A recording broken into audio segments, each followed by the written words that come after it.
Hey guys, it is Christine. Welcome back to my channel. I hope you are doing well. Today I'm going to be sharing with you our half school year update.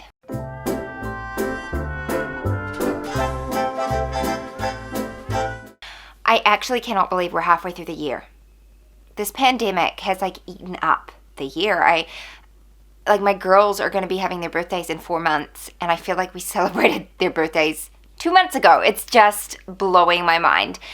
But we are here. We are halfway through the school year, and I thought I would check in and let you know how things are going, what things have changed, what things have stayed the same, and kind of my plans for going forward with school and just what we're going to do along the way. So if you're interested in hearing, keep watching. If you're interested in homeschool content, please subscribe. So my son, Jack, this is his kindergarten year. He turned 5 in March. So technically in New Zealand, we start school at the beginning of February. So technically he was 4 when he started this year. So he was definitely a young kindergartner. And we did some pre-K stuff last year. And I did a curriculum video, which I can go ahead and link for you here so you can check out what we started the school year with. But I am going to let you know what we're doing now because we made a few changes and I added in a few things. So I switched reading programs, which you can find out. I talked about that in another video, which I'll also link here. We started out with The Good and the Beautiful, and I still love their curriculum. I don't have anything against them as a company. I love them. We use them for math still, and I still plan to use them going forward in the future for different things. But for reading, for right now, for my son, it was better that we switched to all about reading. Now, we're only a few lessons into that, but so far it is going really well, and I am 100% glad that we made the decision to switch over that. And when I say we, I mean I, because really my husband just trusts my judgment in school matters. So we are using all about reading as our main reading curriculum. We're not doing grammar. We're not doing anything else to do with language arts. Basically, I'm just focusing on reading at the moment. So that is the program that we're using. The other change that I made quite recently is I switched handwriting programs. I'm still not sure how I feel about it. I think it was the right move for right now. So I switched from The Good and the Beautiful handwriting to Handwriting Without Tears. I did not get all the extras. I just got the handbook for Handwriting Without Tears. And the reason I did it is because my son, I just felt needed a little bit more instructions, clear instruction. I don't think I'm going to need to do that with my daughter. She's coming up on 4 and she's very meticulous. She's very detail oriented.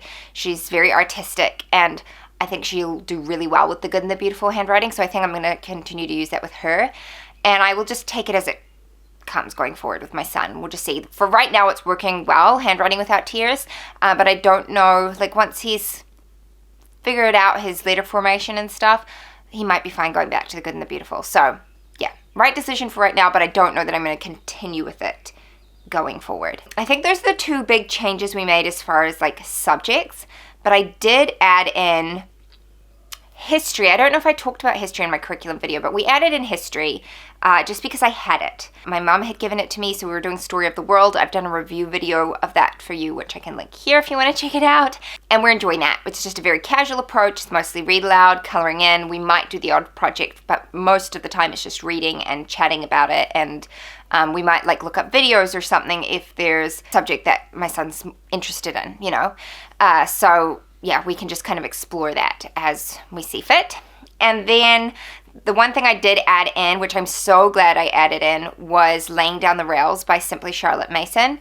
Again, I've done a video on that as well. So if you're curious to know what it's about it more in depth, you can go check that out. But basically, it's about habit training and developing good character in your children. And I wanted to be more intentional about that because having 3 little ones means that life is pretty higgledy-piggledy most days, and by incorporating it into our homeschool, it obviously doesn't replace all of the teachable moments in your day. That's the most important part, but it helps me to become a little bit more intentional about it, and it's just conversation starters and things like that. So that's something I added in, and I've really enjoyed it. Math. Jack has finished the first workbook from The Good and the Beautiful, and we're now on to part 2. And we started that last year when he was 4. I just felt like he was ready for it, but we've only done like half lessons. And I'm glad that we did that because it's given us a nice gentle approach, and I feel like he'll be ready for level 1 next year. So yeah, no regrets on the math curriculum. I'm really happy with it. I plan to continue using in the future until we run out of however many levels they go up to. And I try, I think so far ahead, and I'm like, I wonder which high school math curriculum we should be using. And he's like 5 years old. But I don't know. Are there any other mamas out there who are like me? And I have to I lie there in my bed at night thinking, these different curriculum choices and so far ahead. And I'm just like, Christine, it really doesn't matter. Just focus on today, focus on right now. But yeah, I have to stop myself because I can spend hours wondering what I should do. So there's that. But anyway, so math has been great and I'm really, really pleased with it. I just put up a blog post. I don't know. Yeah, it should be up. Yeah, it will be up by the time this video goes up. So if you want to see a review on my blog, I've got it there, and it links to the video review I've done as well.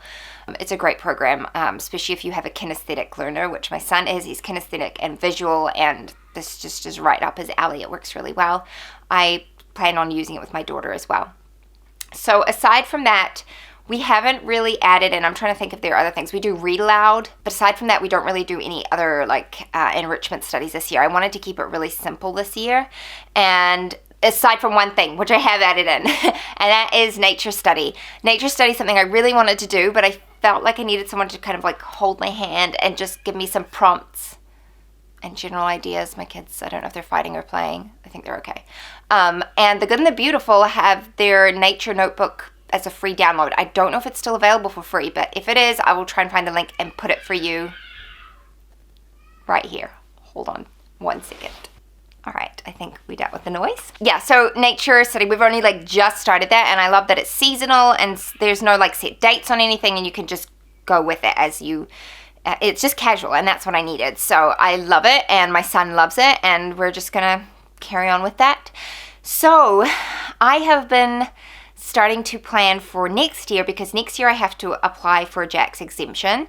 I've said it before, but if you are new here in New Zealand where I live, you have to apply for an exemption by the time your child is 6.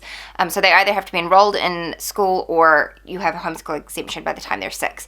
And then once you have your exemption, you're good to go. You don't have to keep any records. You don't have to have visits or anything like that, which is wonderful. It's really lovely that we have such freedom to just educate in such a great way. So I'm working on that, but because I'm working, thinking ahead for that, I'm thinking about curriculum choices for next year. Plus, I'm kind of a curriculum junkie, so I never stop looking at curriculum, to be fair. And so, yeah, I'm looking at what we're going to do next year, and with Annie, my daughter, she'll be 4 in October of this year, so I'll be doing some preschool stuff with her. I have actually started using How to Teach Your Child to Read in 100 Easy Lessons with her. I did that with my son Jack, but I'm doing a very gentle approach, and I'm only doing it because she asked for it and she's interested in it. We're not doing any other formal school, and that I just do until she said, okay, I'm done, I'm tired, and then we stop. So it's very gentle. I'm not expecting her to retain any of it. It's just something we're doing because she's enjoying it. And next year I plan on doing PreK stuff with her, mostly from The Good and the Beautiful. And then with Jack, we'll be continuing. I think we will continue with All About Reading for his reading program. I'm planning on using The Good and the Beautiful science units for next year. I really struggled with what to do with science. So because I ultimately want to do HalfYear, but I don't want to start that until he's maybe 8 or 9 even. So I've been looking at The Good and the Beautiful for a couple science units there, and I don't know what I'm going to do about handwriting yet. I do know that we'll continue with their math. And then Simply Charlotte Mason, we're going to be doing history, geography, and Bible through them next year, and also their enrichment studies. So art appreciation, composer study, hymn study, all of those things we're going to be doing with Simply Charlotte Mason. I'm very, very excited about all those things. So yeah, that's where we are at halfway through our school year. I know a lot of my watchers are in the States, and so your school year is kind of at a standstill at the moment, or you've taken a break over summer, so everyone's kind of looking at new curriculum going forward. We're just halfway through. It's winter here, and I'm looking forward to the summer months and our summer break. But yeah, so if you have any questions for me, please feel free to leave them in the comments below. I love to answer and help and have discussions. It is so cool to meet you other homeschool mamas out there, or like I've had quite a few people who are newly homeschooling or looking to homeschool. I never get tired of chatting with you and answering questions and stuff like that. So please feel free to comment, like this video if you enjoyed it, and I will see you in the next one. Bye-bye. If the world had more of your smile, what if the wind could spread your love? What if your sweetness could reach every